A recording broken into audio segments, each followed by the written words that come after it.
ہم عموماً جب بھی دیکھتے ہیں دوسروں کے عیب دیکھتے ہیں، دوسروں کی کوتاہی دیکھتے ہیں۔ مسجد میں آئے، میں نے دیکھا فلاں نماز کیسے پڑھ رہا ہے۔ ارے بھائی وہ نماز تو پڑھ رہا ہے۔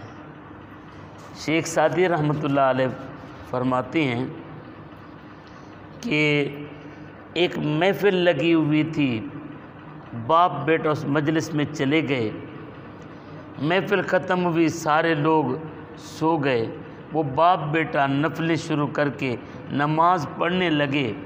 جب نماز شروع کی نا تو 2-4 نفلیں، 10 نفلیں، 20 نفلیں پڑھیں۔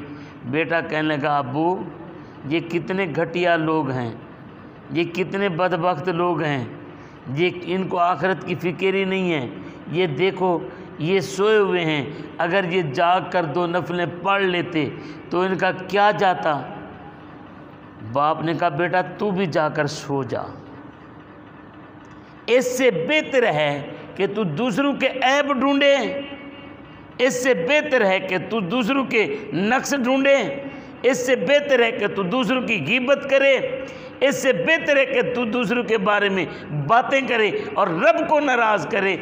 جا کر سو جا، کہیں ایسا نہ ہو کہ تیری باتیں کرنے سے تیری نماز بھی برباد ہو جائے، تیرا عمل بھی برباد ہو جائے۔